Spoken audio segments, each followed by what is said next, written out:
यह कहानी सच्ची घटना पर आधारित है। एक बार की बात है, एक गांव में एक लकड़हारा रहता था। वह जंगल से लकड़ियां काटता और गांव के बाजार में बेचकर अपना जीवन चला रहा था। उसे इस काम से सिर्फ इतना ही पैसा मिल पाता था कि वह थोड़े बहुत खाने की ही व्यवस्था कर सकता था। बहुत परेशानियों में उसका जीवन चल रहा था। इस वजह से वह बहुत दुखी रहता था। एक दिन लकड़हारे के गांव में एक विद्वान संत पहुंचे। संत के दर्शन करने और उनके प्रवचन सुनने के लिए लोग दूर दूर से गांव पहुंच रहे थे। गरीब लकड़हारा भी संत से मिलने पहुंच गया। मौका मिलते ही गरीब व्यक्ति ने अपनी परेशानियां संत को बता दी। उसने संत से कहा कि आप भगवान से पूछिए कि मेरे जीवन में इतनी परेशानियां क्यों हैं। संत ने उससे कहा कि ठीक है, भगवान से प्रार्थना करूंगा। कुछ दिन बाद लकड़हारा संत के पास फिर से पहुंचा। संत ने उससे कहा कि भाई, तुम्हारी किस्मत में सिर्फ 5 बोरी अनाज ही है, इसीलिए भगवान तुम्हें थोड़ा थोड़ा अन्न दे रहा है ताकि तुम्हें जीवन भर खाना मिलता रहे।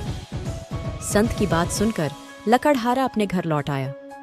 कुछ दिन बाद वह फिर से संत के पास पहुंचा और बोला कि गुरुजी, आप भगवान से कहो कि मुझे मेरी किस्मत का सारा अनाज एक साथ दे दे। कम से कम एक दिन मैं भरपेट भोजन करना चाहता हूँ। संत ने कहा कि ठीक है, मैं तुम्हारे लिए प्रार्थना करूंगा।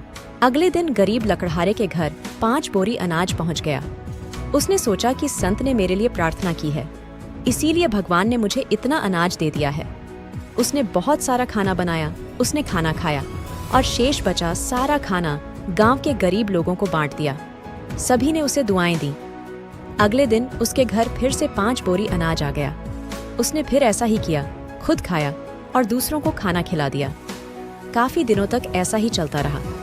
फिर एक दिन वह संत के पास पहुंचा और पूरी बात बता दी। संत ने उससे कहा कि भाई, तुमने अपनी किस्मत का अनाज दूसरों को खिला दिया तो तुम्हारे इस नेक काम से भगवान बहुत प्रसन्न है।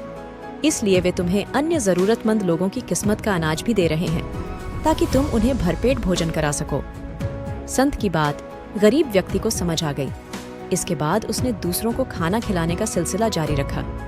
सीख, इस कथा की सीख ये है कि जो लोग दूसरों के दुख दूर करने के बारे में सोचते हैं, उनकी मदद भगवान भी करते हैं। दान करने से हमारा जीवन भी बदल सकता है।